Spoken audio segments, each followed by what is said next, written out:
Un roi, chapitre 5. Salomon dominait sur tous les royaumes situés entre l'Euphrate et le pays des Philistins, et jusqu'à la frontière de l'Égypte. Ils apportèrent un tribut à Salomon, et ils lui furent asservis durant toute sa vie.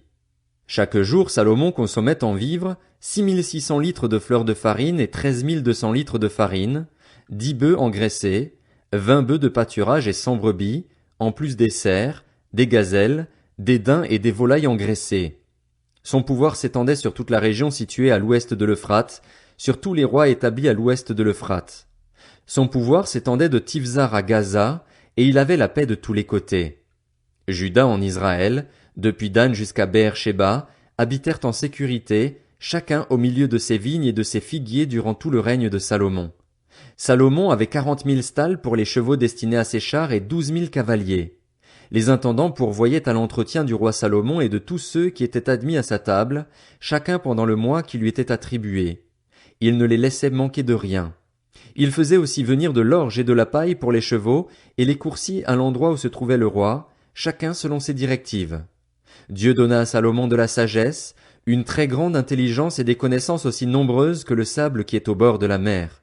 La sagesse de Salomon dépassait celle de tous les nomades de l'Est et de toute la sagesse des Égyptiens. Il était plus sage que n'importe quel homme, plus sage qu'Étan, l'Ezrakhite, ou qu'Éman, Calcol et Darda, les fils de Macol, et son nom était connu parmi toutes les nations environnantes. Il a prononcé 3000 sentences et composé 1005 cantiques. Il a parlé des arbres, depuis le cèdre du Liban jusqu'à l'hysope qui sort de la muraille. Il a aussi parlé des animaux, des oiseaux, des reptiles et des poissons. De tous les peuples, on venait pour écouter la sagesse de Salomon, de la part de tous les rois de la terre qui en avaient entendu parler. Hiram, le roi de Tyr, envoya ses serviteurs vers Salomon, lorsqu'il apprit qu'on l'avait consacré par onction comme roi à la place de son père.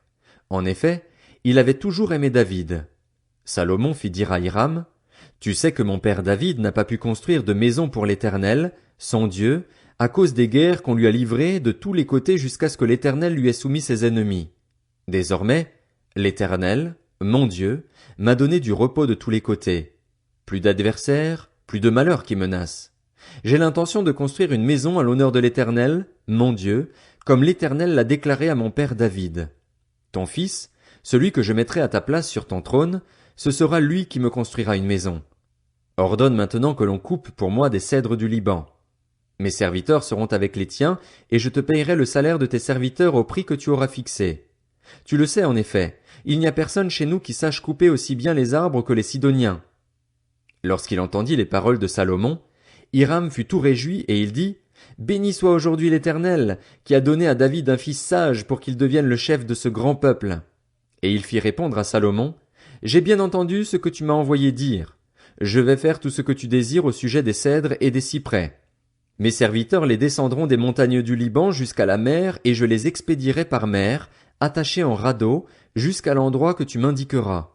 Là, je les ferai détacher et tu pourras les prendre. Quant à toi, ce que je désire, c'est que tu fournisses des vivres pour ma maison. » Hiram donna à Salomon autant de bois de cèdre et de cyprès qu'il voulut. De son côté, Salomon donna à Hiram 4 400 000 litres de blé pour l'entretien de sa maison, ainsi que 4 400 litres d'huile d'olive vierge.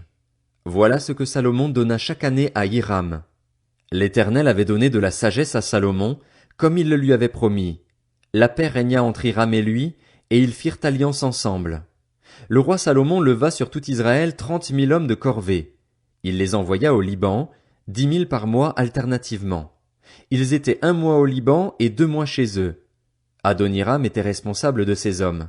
Salomon disposait encore de 70 000 hommes pour porter les fardeaux et de 80 000 pour tailler les pierres dans la montagne, sans compter les chefs. Ils étaient au nombre de 3 300, désignés par Salomon comme responsables des travaux et chargés de surveiller les ouvriers. Le roi ordonna d'extraire de grandes et magnifiques pierres de taille pour les fondations du temple. Les ouvriers de Salomon, ceux de Hiram et les artisans de Gebal les taillèrent. Ils préparèrent ainsi le bois et les pierres nécessaires pour construire le temple. Un roi, chapitre 6. Ce fut 480 ans après la sortie d'Égypte des Israélites que Salomon commença de construire la maison destinée à l'Éternel, la 4e année de son règne sur Israël, durant le mois de Ziv, qui est le 2e mois. La maison que le roi Salomon construisit en l'honneur de l'Éternel avait 30 mètres de long, 10 de large et 15 de haut. Le portique situé devant le lieu saint du temple avait 10 mètres de long, correspondant à la largeur du temple, et 5 de profondeur sur le devant du temple. Le roi fit au temple des fenêtres solidement grillagées. Il construisit contre le mur du temple des étages circulaires, qui faisaient le tour des murs du temple, du lieu saint et du sanctuaire. Il fit des chambres latérales tout autour. L'étage inférieur était large de 2 mètres et demi, celui du milieu de 3 et le troisième de 3 et demi. En effet, il ménagea des retraits tout autour du temple, à l'extérieur, afin que la charpente ne pénètre pas dans les murs du temple. Lorsqu'on construisit le temple, on se servit de pierres toutes taillées. On n'entendit ni marteau, ni hache, ni aucun instrument en fer dans le temple pendant qu'on le construisait. L'entrée des chambres de l'étage inférieur se trouvait sur le côté droit du temple. On montait à l'étage du milieu par un escalier tournant, et de l'étage du milieu au troisième. Lorsqu'il eut fini de construire le temple, Salomon lui fit un plafond de planches et de poutres de cèdre. Il donna 2 mètres et demi de hauteur à chacun des étages qui faisaient tout le tour du temple, et il les rattacha à la maison par des poutres de cèdre. L'Éternel adressa la parole à Salomon. Te voilà en train de construire ce temple. Si tu suis mes prescriptions, si tu mets mes règles en pratique, si tu respectes et gardes tous mes commandements, j'accomplirai la promesse que j'ai faite à ton père David envers toi. J'habiterai au milieu des Israélites et je n'abandonnerai pas mon peuple, Israël. Lorsqu'il eut fini de construire le temple, Salomon revêtit ses murs intérieurs de planches de cèdre, depuis le sol jusqu'au plafond. Il revêtit ainsi de bois l'intérieur et il couvrit le sol de la maison de planches de cyprès. Il revêtit de planches de cèdre les 10 mètres du fond du temple, depuis le sol jusqu'au haut des murs, et il réserva cet espace pour en faire le sanctuaire, le lieu très saint. Les 20 mètres sur le devant formaient la maison, c'est-à-dire le temple. Le cèdre à l'intérieur de la maison présentait des sculptures de coloquintes et de fleurs entr'ouvertes. Tout était en cèdre, on ne voyait aucune pierre. Salomon établit le sanctuaire à l'intérieur, au milieu du temple, pour y placer l'arche de l'alliance de l'Éternel. Il avait 10 mètres de long, 10 de large et 10 de haut, et Salomon le couvrit d'or pur. Il fit devant le sanctuaire un autel en cèdre et le couvrit d'or. Il couvrit d'or pur l'intérieur du temple, et il fit passer le voile dans des chaînettes d'or devant le sanctuaire, qu'il couvrit d'or. Il couvrit d'or tout le temple tout entier, et il couvrit d'or tout l'autel qui se trouvait devant le sanctuaire. Il fit dans le sanctuaire 2 chérubins en olivier sauvage, hauts de 5 mètres. Chacune des 2 ailes d'un chérubin faisait 2 mètres et demi, ce qui faisait 5 mètres de l'extrémité d'une de ses ailes à l'autre. Le second chérubin faisait aussi 5 mètres. La mesure et la forme des 2 chérubins étaient identiques. La hauteur de chacun des 2 était de 5 mètres. Salomon plaça les chérubins au milieu du temple, à l'intérieur. Leurs ailes étaient déployées, l'aile du premier touchait l'un des murs, et celle du second l'autre mur. Les bouts de leurs autres ailes se touchaient au milieu du temple. Salomon couvrit d'or les chérubins. Il fit sculpter sur tout le pourtour des murs de la maison, à l'intérieur et à l'extérieur, des chérubins, des palmes et des fleurs entr'ouvertes. Il couvrit d'or le sol de la maison, à l'intérieur et à l'extérieur. Il fit à l'entrée du sanctuaire une porte à 2 battants, en olivier sauvage. L'encadrement avec les poteaux équivalait à 1/5 du mur. Les 2 battants étaient en olivier sauvage. Il y fit sculpter des chérubins, des palmes et des fleurs entr'ouvertes, et il les couvrit d'or. Il plaqua aussi de l'or sur les chérubins et sur les palmes. De même, il fit pour la porte du temple des poteaux en olivier sauvage, qui faisaient le quart de la dimension du mur, et 2 battants en cyprès. Chacun des battants était formé de 2 planches pivotantes. Il y fit sculpter des chérubins, des palmes et des fleurs entr'ouvertes, et il les couvrit d'or qu'il étendit sur la sculpture. Il construisit le parvis intérieur grâce à 3 rangées de pierres de taille et 1 rangée de poutres de cèdre. La 4e année du règne de Salomon, au mois de Ziv, les fondations de la maison de l'Éternel furent posées. La 11e année, au mois de Bul, qui est le 8e mois, elle fut terminée dans toutes ses parties et elle fut telle qu'elle devait être. On mit 7 ans à la construire. 1 Roi, chapitre 7. Salomon construisit encore son palais. Cela prit 13 ans jusqu'à ce qu'il l'ait entièrement terminé. Il construisit d'abord le bâtiment appelé Maison de la forêt du Liban. Il était long de 50 mètres, large de 25 et haut de 15. Il était construit sur 4 rangées de colonnes en cèdre et il y avait des poutres de cèdre sur les colonnes. On couvrit de cèdre les chambres supportées par les colonnes. Il y en avait 45, soit 15 par étage. Il y avait 3 étages, et à chaque étage se trouvaient des fenêtres, les unes vis-à-vis des autres. Toutes les portes et tous les poteaux étaient faits de poutres, de forme rectangulaire. À chacun des 3 étages, les ouvertures se trouvaient les unes vis-à-vis des autres. Il fit le portique des colonnes, long de 25 mètres et large de 15, ainsi qu'un autre portique par devant, avec des colonnes et un auvent sur la façade. Il fit le portique du trône, ou portique du jugement, où il rendait la justice, et il le couvrit de cèdre, depuis le sol jusqu'au plafond. Son bâtiment d'habitation fut construit de la même manière, dans une autre cour, derrière le portique. Il fit aussi un bâtiment du même genre que ce portique pour la fille du Pharaon, qu'il avait prise pour femme. Pour toutes ces constructions, on employa de magnifiques pierres, taillées sur mesure, sciées avec la scie sur leur face intérieure et extérieure.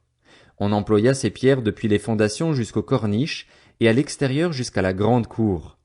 Les fondations étaient en pierre magnifique et de grande dimension, en pierre de 5 et de 4 mètres. Au-dessus, il y avait encore de magnifiques pierres, taillées sur mesure, et du cèdre.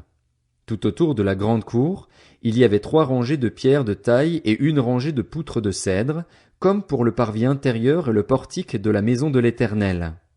Le roi Salomon fit venir de Tyr un certain Hiram. C'était le fils d'une veuve membre de la tribu de Nephtali et d'un père tyrien, et il travaillait le bronze. Hiram était rempli de sagesse, d'intelligence et de savoir-faire pour fabriquer toutes sortes d'objets en bronze. Il arriva auprès du roi Salomon et il réalisa tous ses travaux. Il fit les 2 colonnes de bronze. La première faisait 9 mètres de haut, et on pouvait mesurer la circonférence de la seconde avec un fil de 6 mètres. Il fondit 2 chapiteaux de bronze pour les mettre sur les sommets des colonnes. Le premier faisait 2 mètres et demi de haut, tout comme le second. Il fit des treillis en forme de réseau, des festons façonnés en chaînettes, pour les chapiteaux qui étaient sur le sommet des colonnes, 7 pour le premier chapiteau et 7 pour le second. Il fit 2 rangées de grenades autour de l'un des treillis, pour couvrir le chapiteau qui était sur le sommet d'une des colonnes. Il fit de même pour le second. Les chapiteaux qui étaient sur le sommet des colonnes placées dans le portique représentaient des lys et faisaient 2 mètres. Les chapiteaux placés sur les 2 colonnes étaient entourés de 200 grenades, en haut, près du renflement qui dépassait le treillis. Il y avait aussi 200 grenades rangées autour du second chapiteau. Il dressa les colonnes dans le portique du temple. Il dressa la colonne de droite et l'appela Jachin, puis il dressa la colonne de gauche et l'appela Boaz. Il y avait sur le sommet des colonnes une sculpture qui représentait des lys. Ainsi fut terminée la fabrication des colonnes. Il fit la cuve en métal fondu. Elle faisait 5 mètres d'un bord à l'autre et était entièrement ronde. Elle faisait 2 mètres et demi de haut et l'on pouvait mesurer sa circonférence avec un cordon de 15 mètres. Des coloquintes en faisaient le tour, sous le rebord, 20 par mètre, sur tout le pourtour de la cuve. Disposées sur 2 rangs, les coloquintes avaient été fondues avec elles d'une seule pièce.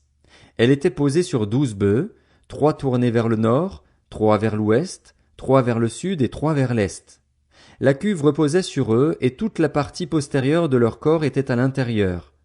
Elle était épaisse de 8 centimètres et son bord, pareil à celui d'une coupe, avait la forme d'une fleur de lys. Elle pouvait contenir 44 000 litres. Il fit les 10 bases en bronze. Chacune faisait 2 mètres de long, 2 de large et 1,5 de haut. Voici en quoi consistaient ces bases. Elles étaient formées de panneaux attachés au coin par des montants. Sur les panneaux qui étaient entre les montants figuraient des lions, des bœufs et des chérubins. Sur les montants, au-dessus comme au-dessous des lions et des bœufs, il y avait des ornements qui pendaient en festons. Chaque base avait 4 roues en bronze avec des essieux en bronze. Aux 4 angles se trouvaient des épaulements en métal fondu, au-dessous du bassin et plus bas que les festons. Le couronnement d'une base présentait à l'intérieur une ouverture qui se prolongeait de 50 centimètres vers le haut. Cette ouverture était ronde, comme pour les objets de ce genre, et elle faisait 75 centimètres de large. Il s'y trouvait aussi des sculptures. Les panneaux étaient carrés et non arrondis. Les 4 roues se trouvaient sous les panneaux, et les essieux des roues étaient fixés à la base. Chacune faisait 75 centimètres de haut. Les roues étaient faites comme celles d'un char. Leurs essieux, leurs jantes, leurs rayons et leurs moyeux, Tout était en métal fondu. Il y avait aux 4 angles de chaque base 4 épaulements de la même pièce que la base. La partie supérieure de la base se terminait par un cercle de 25 centimètres de hauteur, et ses appuis et ses panneaux étaient faits de la même pièce. Sur les plaques des appuis et sur les panneaux, il grava des chérubins, des lions et des palmes, en fonction de la place disponible, ainsi que des guirlandes tout autour. C'est ainsi qu'il fit les 10 bases. Le métal fondu, la mesure et la forme étaient les mêmes pour toutes. Il fit 10 bassins en bronze. Chaque bassin pouvait contenir 880 litres, faisait 2 mètres et reposait sur l'une des 10 bases. Il plaça 5 bases sur le côté droit du temple et 5 sur le côté gauche. Quant à la cuve, il la plaça du côté droit du temple, au sud-est. Hiram fabriqua encore les cendriers, les pelles et les coupes. C'est ainsi qu'Hiram termina tout le travail que le roi Salomon lui fit faire pour la maison de l'Éternel.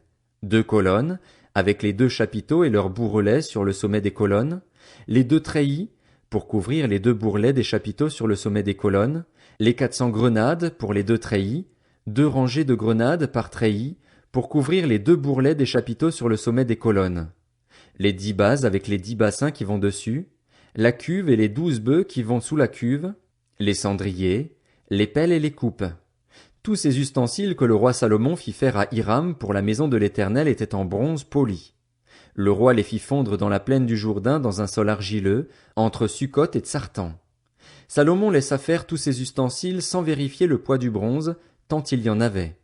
Salomon fit encore tous les autres ustensiles pour la maison de l'Éternel, l'autel en or, la table en or sur laquelle on mettait les pains consacrés, les chandeliers en or pur, 5 à droite et 5 à gauche, devant le sanctuaire, avec les fleurs, les lampes et les mouchettes d'or, les bassins, les couteaux, les coupes, les tasses et les brûle-parfums en or pur, les gonds en or pour la porte située à l'intérieur du temple, à l'entrée du lieu très saint, et pour la porte de la salle située à l'entrée du temple.